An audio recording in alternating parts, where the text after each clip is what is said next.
retired construction worker. I've worked on all the major projects in this area, and they've all sort of come to an end. So since Christmas I've been unemployed, and about 3 months ago I became homeless. And since I've been homeless, I just can't see myself getting into a place because the unemployment benefit is that small and the rent's that high that you can't afford to rent anywhere. But it makes it very hard to look for work when you don't have a place to live. It's a surprise when people come to Byron Bay and they see this beautiful place and they think it's, you know, there's wealthy and there's $1 million homes everywhere, and yet we have the highest house rentals except for Sydney in the state, and we have the third highest unemployment figures, 17%, and we have the second highest homelessness per ratio compared to Sydney in the state of New South Wales. After the global financial crisis, I think there was a bit of a change in society as a whole to realise that it's all pretty fragile. Being homeless is something that could happen to anyone. At the moment, I'm sleeping in my car. I'm sleeping in it mainly because I can't afford to pay the average rent here. It's ridiculously expensive. Like, it's very, very common to see 170, 180, 200 and above for a room. There are a lot of people that just can't afford that and other things. They can't really afford to go to the laundromats, and they can't afford to eat properly. $200 a week. Yeah, so, you know, they come here and that helps them too, and all of these things add up, and they just make the people's lives a bit better.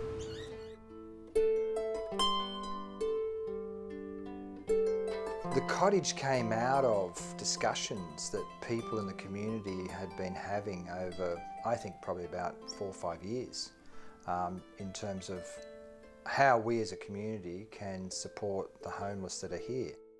The drop-in centre was started in March 2010, and so we've been here for 18 months now. We have up to 80 people a day coming through.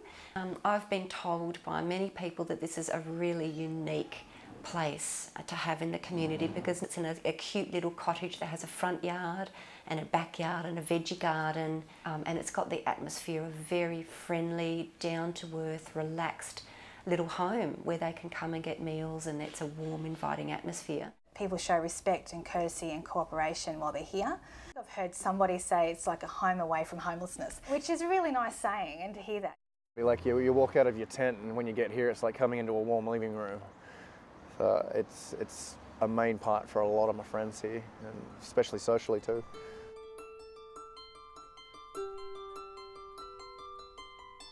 It really is a great service. It's helped me when I was going through a hard time, when I was camping and it was flooding.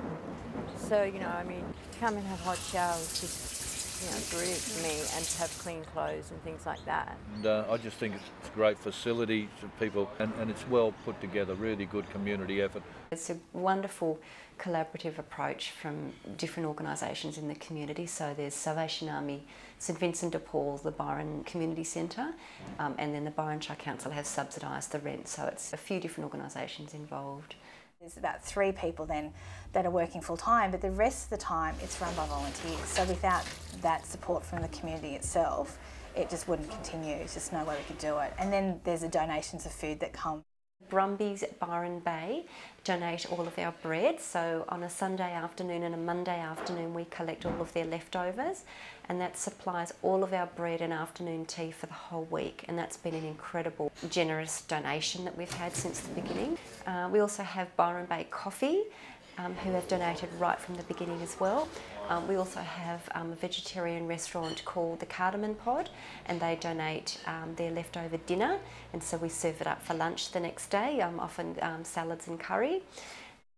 We used to get a lot of people coming here who were, you know, having a hard time or struggling with different things, and it was often difficult to balance it out with, you know, running a business and serving customers, and at the same time trying to take care of the needs of people who are struggling. So the difference I've noticed is that now immediately I can just say to people, you know, if you need some food or you don't have any money right now, then go to Fletcher House and you can get what you need. They have good healthy food, so I mean that's really important too, so they can come here and survive. We act mostly as a referral service, so they might come in and talk about their homelessness or about their drug and alcohol addictions, or simply just that, you know, they might be lonely or depressed, and so I can then refer them on to other organisations. The Fletcher Street Cottage community members appreciate having somewhere to come to, where they're out of the public eye, they're not being harassed by the authorities to move on, and they can get access to medical and health resources should they want to. Well, I'm a Aboriginal health worker for Ballina, AMS in Ballina. So you know, some of our staff comes over here, myself, and the doctors. We come here once a week. But having things like this, it does open a lot of doors. And there's no, you know, there's hope for anything really. You don't know what's behind that door, but you got a feeling that you know you'll get looked after. The cottage is definitely a model for other towns, and why I say that is because I've had people come and talk to me already about what's going on here from other regions, because they're interested in what we're doing here. Because this is not an isolated issue, obviously, for different communities around the country. We've had several community members come in, and we've been able to book them into either a rehab or a detox. With the assistance of Grant Kingston Kerr, who's the drug and alcohol caseworker, which has been a really wonderful breakthrough in people's lives.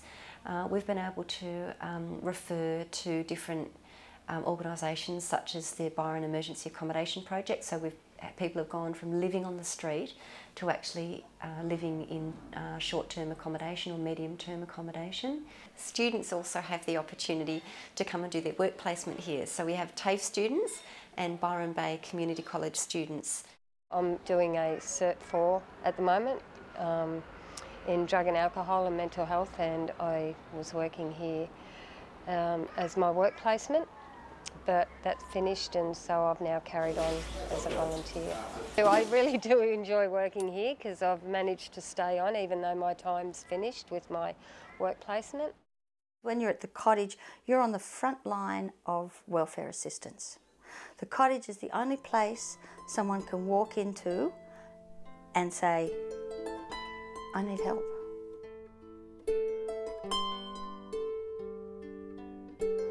Since the cottage has been open, we have noticed much fewer people out on the street during the day that have obviously needed help.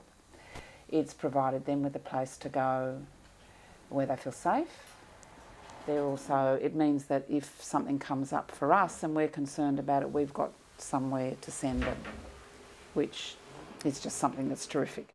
So if the cottage isn't there, then the flip side kind of kicks in, that, you know, we're looking at more desperate people, more tension, more difficulties in terms of just that human interaction, I think, on a street level.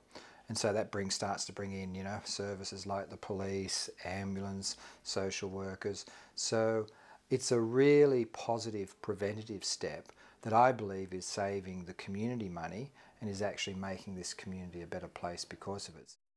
This place is invaluable. Without this place and places like it, you know, people on the street wouldn't be able to survive because, you know, like at least you can look respectable. You know, you meet people.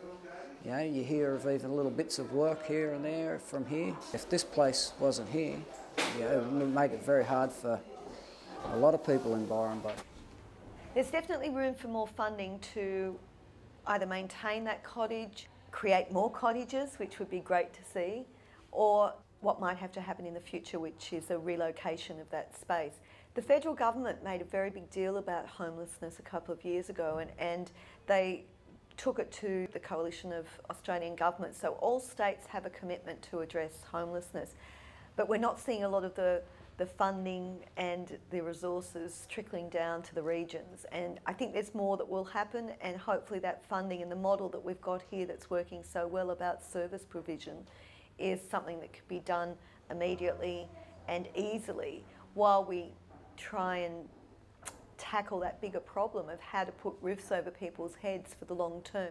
So I think with the cottage established now, and if we get some funds, I think we can start doing other little projects around town that could have involvement of people. They need to keep this going, and I think it's very important in every community. You know, there's a lot of people that, at the moment it's hard in this society to make ends meet. Rent is so high, then there's shortages, and sometimes you may have to live in your car or live in a tent. And it's hard, you need somewhere to have a hot shower and even just somewhere dry and warm, and to be around other people, you know, for that support, because it's important, because we all lift each other up.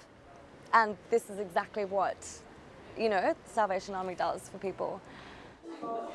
It is providing for them their basic needs of love and care and respect that every single person needs to even start rebuilding their life. And we've seen them to start make positive life choices because they've had that basic need met. And that's the reason why this whole cottage was created.